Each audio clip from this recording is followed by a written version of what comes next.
के ऊपर उसको रिजाइन करना पड़ा, क्योंकि उसने कहा कि मैं अखलाकी कुव्वत खो बैठा हूं। उसकी पार्टी के लोगों ने कहा कि आपके पास वो आप जो इखलाकियात नहीं है, जो मेयार नहीं है जो कि एक प्राइम मिनिस्टर को चाहिए। तो कहने का मकसद ये है कि जमहूरियत डंडे से नहीं चलती, करके बंदूकें रख के नहीं चलती। जमहूरियत चलती है इखलाकियात के ऊपर। अब मैं ये जो इन्होंने इलेक्शन कमीशन ने फैसला किया कि वो मोहसिन नकवी को बनाएंगे, मैं पहले जरा आपको समझा दूं कि ये हुआ क्यों था कि एक केयर टेकर चीफ मिनिस्टर आता क्यों था या प्राइम मिनिस्टर क्यों बनता था। ये इसलिए बनता था कि 18वीं तरमीम में उन्होंने ये फैसला किया, ये पीपल्स पार्टी और नून लीग ने, कि देखें जो भी हुकूमत बैठ के जब इलेक्शन करवाती है, हमारे में वो इखलाकी म्यार ही नहीं है। जिस तरह बरतानिया के अंदर वो कोई उनकी केयर टेकर नहीं आता, लेकिन वहां की इखलाकियात के स्टैंडर्ड्स इतने हैं कि वो समझते हैं कि वो साफ और शफाफ इलेक्शन करवा सकती है हुकूमत। वो बिल्कुल चीटिंग नहीं करेगी, वो किसी किस्म की धांधली नहीं करेगी, तो इसलिए वहां कोई जरूरत नहीं पड़ती केयर टेकर की।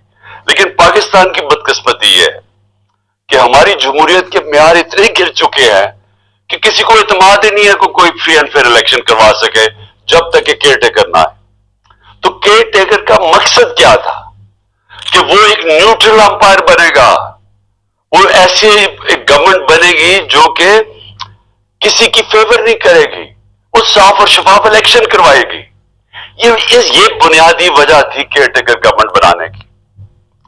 तो हमें नाम दिए, मैं आपको नाम बताऊं कि हमने किसके नाम दिए। हमने वो नाम दिए जो हम समझते थे कि क्रेडिबल है, ईमानदार है, दयानतदार है, जिनमें वो अमानतदारी होगी कि वो इलेक्शन ठीक करवा सकें। तो हमने एक नासिर खोसा साहब को चुना। नासिर खोसा शहबाज शरीफ के चीफ सेक्रेटरी रह चुके हैं, नवाज शरीफ के प्रिंसिपल सेक्रेटरी रह चुके हैं। तो हमने ये बड़ी अच्छी तरह उनको जानते हैं, उनका सारी ब्यूरोक्रेसी में उनका नाम है। तो हमने समझा कि ये एक ऐसा नाम है जो कि उनको भी पसंद होगा, यानी उसके ऊपर कोई इतराज नहीं होगा। फिर अगला नाम हमने अहमद सुकेरा का चुना। अहमद सुकेरा इस वक्त कैबिनेट सेक्रेटरी हैं, सबसे इंपॉर्टेंट, बल्कि दूसरी तीसरी इंपॉर्टेंट पोजीशन है शहबाज शरीफ की गवर्नमेंट में, और वो भी रिटायर होने वाले हैं। वो उनके कैबिनेट सेक्रेटरी हैं। हमने सोचा कि वो भी एक ईमानदार, एक ऐसा इंसान है जिसके ऊपर कोई शक नहीं होगा, वो भी न्यूट्रल अंपायर बनने के काबिल होगा।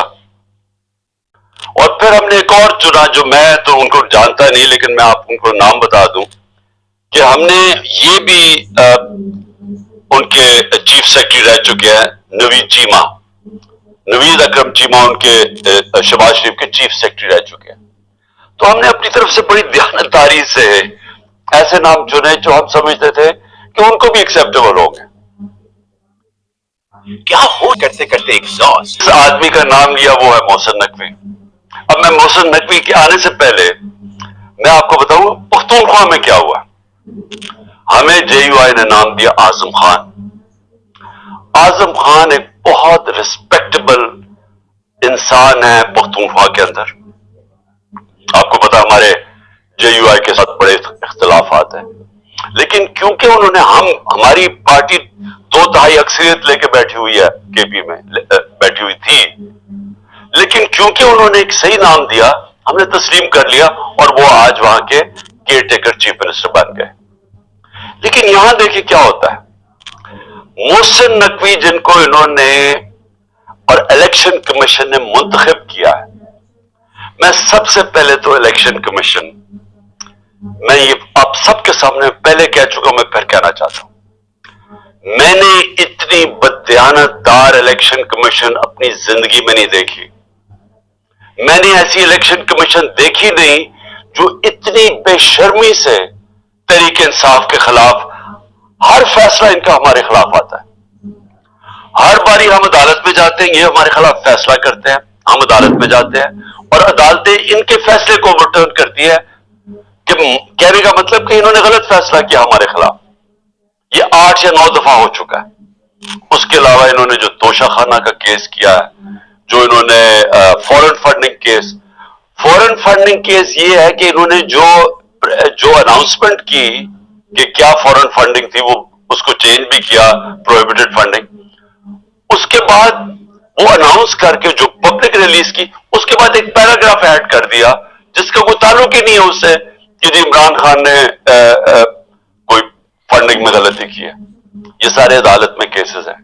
اور وہ جو توشہ خانہ کا کیس ہے وہ اتنا بڑا مذاق ہے, اور اس کا سب سے بڑا مذاق اس طرح اڑا کہ لاہور ہائی کورٹ نے جب کہا کہ ہم ساروں کے جتنے بھی پیچھے پرائم منسٹر رہ چکے ہیں, ہمیں ان کی ڈیٹیلز دیں ان کے توشہ خانہ کی کہ کیا کیا ان کو کس قسم کے ان کو گفٹس ملی.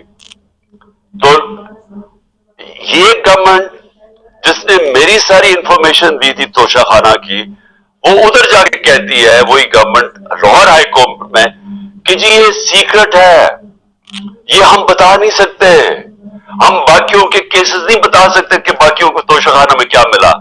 اور وہ میں آپ کو بتاتا ہوں کیوں نہیں بتا سکے, کیونکہ نواز شریف نے گاڑی لی ہے وہاں سے توشہ خانہ سے جو انلیگل ہے, غیر قانونی ہے, چوری کی ہے, اور 3 گاڑیاں چوری کیا آصف زرداری نے توشہ خانہ سے, اور یوسف رضا گیلانی اس میں ملوث ہے. تو اس لیے وہ کہتے جی ہم باقیوں کا نہیں بتا سکتے. تو صرف عمران خان کے لیے سیکرٹ نہیں ہے, باقیوں سب کے لیے سیکرٹ. تو میں صرف بتانا چاہتا ہوں کہ یہ الیکشن کمیشن جس طرح کی اس کی حرکتیں ہیں اس ملک میں, ہم نے کبھی ایسی الیکشن کمیشن نہیں دیکھی. ابھی کراچی کا جو الیکشن کروایا ہے, شرم آنی چاہیے کہ آپ نے اس کو الیکشن بھی کہتے ہیں. ہمارا 10 میں الیکشن ہوا, 22 سیٹوں کے اوپر, صرف 22 پولنگ اسٹیشن کے اوپر ریٹرننگ آفیسر نے اس کے اوپر کوئی آبجیکشن کی کہ ان پہ پھر پولنگ ہونی چاہیے. اس نے سارا الیکشن کھول دیا جو تقریباً 400 پولنگ اسٹیشن کا تھا. تو یہ اس کی ہسٹری ہے. اب یہ ذرا میں آپ کو محسن نقوی کا بتانا چاہتا ہوں یہ آدمی کون ہے.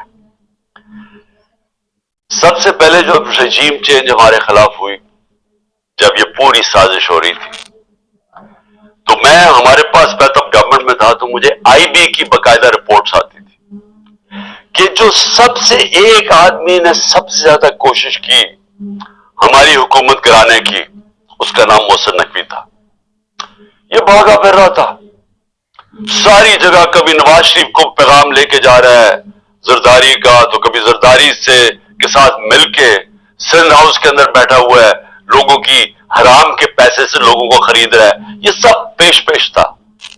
ہر جگہ محسن نقوی کا نام آتا تھا کہ اس نے سب سے زیادہ کوشش کی اس کانسپریسی کو کامیاب کرنے کے لیے. اور یہ وہ ایکس آرمی چیف کو بھی ملتا تھا جس کی